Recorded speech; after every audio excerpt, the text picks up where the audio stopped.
ಕಡೆ ಅದರಲ್ಲಿ ಅಲ್ಪಸಂಖ್ಯಾತರು ಜಾಸ್ತಿ ಇದೆ, ನಮಗೆ ಅವಕಾಶ ಮಾಡ್ತೀವಿ.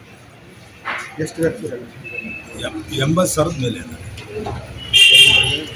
80% ಇದೆ ಮೈನಾರಿಟಿ. ನಾವು 80,000 ಇದ್ದವರು ಮತ್ತು ಕುರುಬರು, ದಲಿತರು, ಮರಾಠರು, SC ST ಉಪ್ಪಾರರು ಮತ್ತು ಅನೇಕ ಸಣ್ಣ ಸಮಾಜ. ಲಿಂಗಾಯತರಲ್ಲಿ ಪಂಚಮಸಾಲಿಯರು ನಮ್ಮಲ್ಲಿ ಮೇಜರಾಗಿ ಇದ್ದಾರೆ. ಅದು ಆದಮೇಲೆ ನಾವು ಯಾಕೆ ಇದು ಹೇಳಕತ್ತೀವಿ ಅಂದರೆ, ಮೋತಿವೀರಣ್ಣ ಆದಮೇಲೆ ಇವತ್ತು ತನಕ ಅವ್ರಿಗೆ ಏನೂ ಅವಕಾಶ ಸಿಕ್ಕಿಲ್ಲ. ಅದಕ್ಕೆ ನಾವು ಅವ್ರಿಗೂ ಅವಕಾಶ ನಾವು ಅಲ್ಲಿಯೂ ಕೊಡ್ಬೋದು, ಅಲ್ಲಿ ಅಂತ. ದಾವಣಗೆರೆ ಜಿಲ್ಲೆಯಲ್ಲೂ ಎಲ್ಲೂ ಅಲ್ಪಸಂಖ್ಯಾತ ಅಂದರೆ ಅಹಿಂದ ವರ್ಗದವರಿಗೆ ಗೊತ್ತಿಲ್ಲ ಅಂತ ಹೇಳಿ ನಾವು ನಮ್ಮ ಬೇಡಿಕೆ ಎಲ್ಲರೂ ನಮ್ಮ ಮುಖಂಡರುಗಳೆಲ್ಲರೂ ಸೇರಿ ಸಭೆ ಮಾಡಿ ಈ ಸತ್ಯ ನಾವು ಕಣ್ಣಿಗೆ ಪ್ರಮಾಣಕ್ಕೆ ಮಾಡಬೇಕು. ಮತ್ತು ನಮಗೆ ಕೇಳೋಕ್ಕೆ ಅಧಿಕಾರ ಇದೆ, ಕೇಳಬಹುದು, ತಗೊಳ್ಳಬಹುದು ಅಂತ ನಾವು ಪ್ರತಿ ಚುನಾವಣೆ ಕೂಡ ಇದೇ ರೀತಿ ಒತ್ತಾಯ ಇತ್ತು ಸರ್. ಬೇರೆ ಅಂದ್ರೆ ಒಂದೇ ಮೂಮೆಂಟ್ ಅಲ್ಲಿ ಮ್ಯೂಟ್ ಆಗ್ತೀರಾ, ಯಾರು ಕೂಡ ಮುಂದೆ ಬರೋದಿಲ್ಲ. ಬೇರೆ ಯಾರು ಮಾಡಿರ್ಬೋದು, ನಾವಂತ ಇದೇ ಮೊದಲೇ ಸತಿ ಕೇಳಿದ್ದಿಲ್ಲ. ನಾವು ಬೇರೆ ಯಾರು ಕೇಳ್ತಾ ಇರ್ತಾರೆ, ಅದು ಸಂಬಂಧ ಇಲ್ಲ, ಅವರು ಹೇಳ್ತಾರೆ. ಅದಕ್ಕೆ ನಾವು ಮಾತ್ರ ಏನು ಬಂದು ಇವತ್ತು ನಾವು ಇವತ್ತೇ ಇದೇ ಸರ್ತಿ ನಾವು ಕೇಳ್ತಾರೆ, ಅದನ್ನು ಜಾಗ ಖಾಲಿ ಆಗಿದೆ. ಬಿ ಫಾರಂ ಕೊಟ್ಟರು ಕೂಡ ನೆಕ್ಸ್ಟ್ ಇಲ್ಲಿ ನಮ್ಮ ಉತ್ತರಕ್ಕೆ ಅದು ಸಂಬಂಧ ಇಲ್ಲದ ವಿಚಾರದಲ್ಲಿ ಅದು ಕೊಟ್ಟಾಕಿಲ್ಲ ಗೊತ್ತಿಲ್ಲ. ಅದಕ್ಕೆ ನಮ್ಗೇನು ಅದಕ್ಕೆ ಸಂಬಂಧ ಇದ್ದಿಲ್ಲ, ನಾವು ಯಾರು ಕೇಳಿದ್ದಿಲ್ಲ. ಅದೇನು ರಾಜಕೀಯದ ಒಬ್ಬರಿಗೆ ಇದು ಇರ್ತದೆ. ನಾನು ಯಾವುದೇ ಕಾರಣಕ್ಕೆ ರಾಜಕೀಯದಾಗ ಅವರಂಗ ನಮಗೇನಂತ ಬಾಬಿ ಇಲ್ಲ. ನಮ್ಗೇನಪ್ಪ ಅಂದರೆ ಅಧಿಕಾರ ಇದು ನಮ್ಗೆ ಅವಕಾಶ ಇದೆ, ನಮ್ಗೆ ಅವಕಾಶ ಮಾಡ್ತೀವಿ ಅಷ್ಟೇ.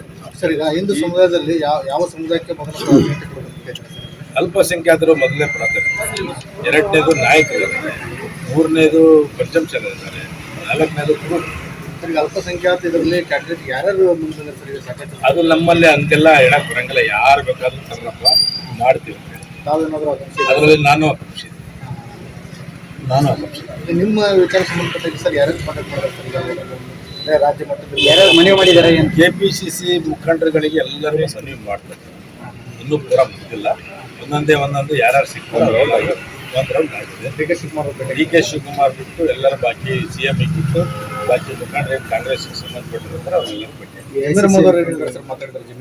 ಜಮೀರ್ ಅಹಮದ್ ಸಾಹೇಬ್ರ ಹತ್ರ ಮಾತಾಡಿದ್ದೀವಿ, ನಮ್ಮ ಎಲ್ಲ ಮುಖಂಡರ ಹತ್ರ ಮಾತಾಡಿದ್ವಿ, ಹರಿಪ್ರಸಾದ್ ಹತ್ರ ಮಾತಾಡಿದ್ವಿ, ಇನ್ನೂ ಬೇಕಾದಷ್ಟು ಜನ ಜಾರಕಿಹೊಳಿ ಸಾಹೇಬ್ರ ಹತ್ರ ಮಾತಾಡಿದ್ವಿ,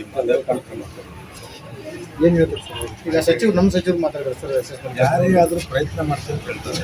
ವ್ಯವಸ್ಥೆ ಅಂತ ಯಾರು ಬರ್ತಾರೆ, ಅದು ACC ಒತ್ತಾಯ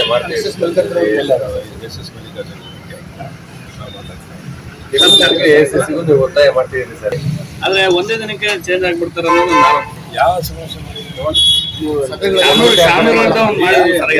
ಎಲ್ಲ ಮಾಡಿದ್ರು ಸರ್. ಅದು ನಾವು ಎಲೆಕ್ಷನ್ ಸನ್ಮಾನಕ್ಕೆ ಮಾಡಿದ್ದೀವಿ MLC ಆಯ್ತು. ಎಲೆಕ್ಷನ್ ಧ್ವನಿ ಇರ್ತೀರಿ, ಒಂದೇ ದಿನಕ್ಕೆ ಒಂದು ನೋಡಿ ಜಾಗ ಅಂದರೆ ನಾವು ಮಾಡ್ತಾ ಇರೋದು. ಯಜಮಾನರು ಇದ್ದಿದ್ರೆ ಈಗೂ ನಾವು ಅಡುಗೆ ಮಾಡ್ತೀವಿ ಅಷ್ಟೇ. ಸುಮ್ಮನೆ ನಾಮಕಾವಸ್ಥೆ ನೀವೇನು ಹೇಳಿದ್ರೆ ಕರೆಕ್ಟ್ ಇದೆ. ಈ ಸಾರಿ ಅದು ಗಟ್ಟಿ ಧ್ವನಿ ಇದೆ, ಯಾಕಂದ್ರೆ ಶಿವಶಂಕರಪ್ಪರು ಮೊದಲು ಕಂಟೆಸ್ಟ್ ಮಾಡ್ತಾ ಇದ್ರು. ಹಾಗಾಗಿ ಅದು ಸ್ವಲ್ಪ ಧ್ವನಿ ಆಯಿತು. ಯಾರಿಗಾದ್ರೂ ಅವ್ರಿಗೆ ಆ ಜನಾಂಗ ಕನ್ಯಾಯ ದೊಡ್ಡ ಕೂಗನ್ನು ಎಲ್ಲಿಗೆ ಅದರಲ್ಲಿ ಯಾವುದೇ ಸಮಸ್ಯೆ ಅಲ್ಲ. ಈ ಧ್ವನಿ ಇದು ಇನ್ನೂ ದೊಡ್ಡ ಧ್ವನಿಯಾಗಿ ಹೋಗಲಿ. ಈಗ ಏನಾಗುತ್ತೆ, ನಾವು ಏನು ಕೇಳಿಲ್ಲ ಅಂದರೆ ಏನು ಮಾಡೋದು, ಯಾರೋ ಮಾಡ್ಕೊಂಡ್ಬಿಡ್ತಾರೆ, ಯಾವುದೋ ಫ್ಯಾಮಿಲಿಗೆ ಹೋಗುತ್ತೆ, ಯಾವುದೋ ಮಂತನಕ್ಕೆ ಹೋಗುತ್ತೆ, ಅವರೇ ಸರಿ, ದುಡ್ಡಿದ್ದರೆ ಕರೆಕ್ಟು ಅಂತಕ್ಕಂಥ ವಾದ ಇದೆಯಲ್ಲ, ಆ ವಾದಕ್ಕೊಂದು ಪ್ರತಿವಾದವನ್ನು ನಾವು ಮಾಡಲೇಬೇಕಾಗುತ್ತೆ. ಅದು ಒಂದು ಹೊಸ ಧ್ವನಿಯನ್ನು ಸೃಷ್ಟಿ ಮಾಡೋಕ್ಕಾಗುತ್ತೆ. ಆ ಧ್ವನಿ ಸೃಷ್ಟಿ ಮಾಡಿಲ್ಲ ಅಂತಂದ್ರೆ ಯಾರು ಮಾತಾಡೋಕ್ಕಾಗಲ್ಲ. ಆಮೇಲೆ ಯಾರು ಹೋಗಿ ಮಾತಾಡಲಾರಂಥ ಪರಿಸ್ಥಿತಿಯಲ್ಲಿ ನಾವು ಅಟ್ಲೀಸ್ಟ್ ಮಾತಾಡ್ತಾ ಇದೀವಲ್ಲ, ನಿಮ್ಮೊಳಗೆ ಸಾಕಾರದಿಂದ ಇವೆಲ್ಲ ನಮಗೆ ಸಪೋರ್ಟ್ ಮಾಡಲೇಬೇಕು. ಆ ಧ್ವನಿಯನ್ನು ಭಾಳ ಗಟ್ಟಿ ಧ್ವನಿಯಾಗಿ ನಾವು ಈ ಸರಿ ಪ್ರತಿದೊಂದು ಸರಿ ಅಲ್ಲಿ ದಾವಣಗೆರೆ ತುಂಬ ಪ್ರತಿಧ್ವನಿಯಾಗಿ ಒಮ್ಮತ್ತೆ ಅಂತಕ್ಕಂಥ ವಿಶ್ವಾಸ ಕಂಟಿನ್ಯೂ ಇರಲ್ಲ ಅಂತ ಸರ್. ಎಲೆಕ್ಷನ್ ಟೈಮಲ್ಲಿ ನಾವಂತೂ ಯಾವಾಗ ಎಲ್ಲೇ ಏನೇ ಮಾಡಿದ್ರೆ ಅದು ಕಂಟಿನ್ಯೂ ಮಾಡಿದ್ವಿ. ಕರ್ಕೊಂಡ್ಬರ್ತಾರೆ ಅಂತ ಹೇಳಿ ಕೆಲವರು ಇದ್ದಾರೆ, ಅದು ಯಾವ ಥರ ಎಲ್ಲ ಸಂದರ್ಭದಲ್ಲಿ ಇರ್ತಾರೆ, ಅದು ಏನು ಮಾಡೋಕ್ಕಾಗಲ್ಲ. ಈಗ ಖರೀದಿ ತಗೊಳ್ಳೋಂಥ ಪರಿಸ್ಥಿತಿ ಆಗಿದ್ರೆ ಏನ್ ಮಾಡಕ್ಕಾಗಲ್ಲ. ನಾವಂತೂ ಇಲ್ಲಿವರೆಗೆ ನಮ್ಮನ್ನ ಯಾರು ಖರೀದಿ ಮಾಡಕ್ಕೂ ಬಂದಿಲ್ಲ, ನಾವು ಖರೀದಿಗೂ ಆಗಿಲ್ಲ. ನಾವಂತೂ ಹಂಗೆ ಇದ್ದೀವಿ. ಹೋರಾಟ ಒಬ್ಬೊಬ್ರು ಕರ್ಕೊಂಡ್ಬರ್ತಾರೆ. ಕುಟುಂಬ ರಾಜಕಾರಣ ಬೇಡ, ಅದ್ರ ಅರ್ಥ ಅದು ನೀನು ಹೋಗ್ಬೇಡ ಅಂದ್ರೆ ಇಲ್ಲಿ ಬಾ ಅಂತ. ಇದು ವೆರಿ ಸಿಂಪಲ್. ನಾವ್ಯಾಕೆ ಸುಮ್ಮನೆ ಅವ್ರನ್ನ ದೊಡ್ಡವ್ರು ಮಾಡೋಣ.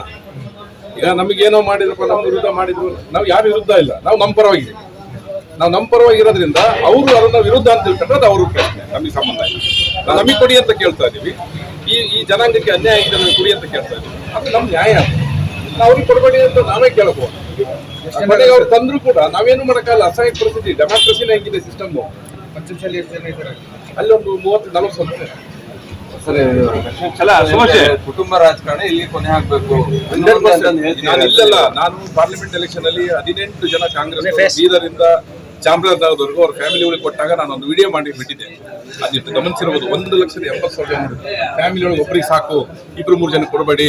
ಡೆಮಾಕ್ರಸಿಗೆ ದೊಡ್ಡ ಹೊಡೆತ ಇದು ಪ್ರಜಾಪ್ರಭುತ್ವನ ಕೊಲ್ತಕ್ಕಂಥ ನಿಲುವು. ಒಂದು ಫ್ಯಾಮಿಲಿಗೆ ಒಬ್ಬರಿಗೆ ಕೊಟ್ಟುಕೊಳ್ಳಿ ಸಾಕು, ಇಡೀ ಫ್ಯಾಮಿಲಿಗಳ ಕೊಡಬೇಡಿ ಅಂತ ನಮ್ಮ ಧ್ವನಿ ಯಾವತ್ತೂ ಇದೆ. ಇದು ಇವತ್ತಲ್ಲ, ಕೈಯಲ್ಲಿ ಇದೆ ಸರ್ ಕಾಂಗ್ರೆಸ್. ಅದೇ ದುರಂತ ರೀ ಅದು. ಈ ನನ್ನ ಕೈಯಲ್ಲಿ ಇಲ್ಲಲ್ಲ ಅದು ತಪ್ಸಕ್ಕೆ. ನಮ್ದೊಂದು ಸಣ್ಣ ಹೋರಾಟ ಮಾಡ್ಬೋದು ಅಷ್ಟೇ ನಾವು. ಇದು ಇಲ್ಲೇ ಅಂತಲ್ಲ, ಬಹಳಷ್ಟು ಜಿಲ್ಲೆಗಳಲ್ಲಿ ವ್ಯವಸ್ಥೆ ಇದೆ. ನಾನು ಹೆಸರು ಹೇಳೋದ್ರೆ ಕಾಂಗ್ರೆಸ್ ಎಲ್ಲರೂ ಹೇಳ್ತೀನಿ. ನಾನು ನಮ್ಮ ವಿಡಿಯೋನ ಬೇಕಾದ್ರೆ ಕಳಿಸ್ಕೊಡ್ತೀನಿ ಕೇಳಿ. ಪಾರ್ಲಿಮೆಂಟ್ ಎಲೆಕ್ಷನ್ 18 ಕ್ಷೇತ್ರ ಕೊಟ್ಟಿದ್ದೀನಿ. ಫ್ಯಾಮಿಲಿ ಬೀದರಿಂದ ಹಿಡಿದು ಚಾಮರಾಜನಗರದಲ್ಲಿ ನಾನು ಫಸ್ಟ್ ವಿರೋಧ ಮಾಡ್ತೇನೆ. ನಾನು ಕಾಂಗ್ರೆಸ್ ಆಫೀಸರ್ ಯಾರೊಬ್ರು ಮಾತಾಡೋರು ಬೇಕಲ್ಲ, ಇಲ್ಲಾಂದ್ರೆ ಒಂದು ಪ್ರತಿಪಕ್ಷ ಧ್ವನಿ ಬೇಕಲ್ಲ, ಹೇಳೋರು ಬೇಕಲ್ಲ. ಏನು ಹೇಳಿಲ್ಲ ಅಂದ್ರೆ ಅವ್ರು ಮಾಡಿದ್ದೆ ಆಟ. 200 ಕೋಟಿ ಖರ್ಚು ಮಾಡ್ತೀನಿ, MLA ಆಗ್ತೀನಿ, 300 ಕೋಟಿ ಖರ್ಚು ಮಾಡ್ತೀನಿ, MP ಆಗ್ತೀನಿ. ಈ ಸಂಸ್ಕೃತಿಯನ್ನು ಪರಿಗಣಿಸ್ತಾರೆ. ಅದು ನಮ್ಮ ಅಬ್ದುಲ್ ಜಬ್ಬಾರ್ ಹಾಗೂ ಇತರರು ಬಿ ಟೀಮ್ ಲೀಡರ್ ಅಂತ ಕನ್ಸಲ್ಟೇಷನ್ ಮಾಡಿದಾರೆ ನಿಮ್ಮ ಪಕ್ಷದಲ್ಲಿ, ಆ ಆರೋಪ ಇದೆ. ಅದ್ರ ಪ್ರತಿಕ್ರಿಯೆ? ನಾವೇ A ಟೀಮ್ ರೀ.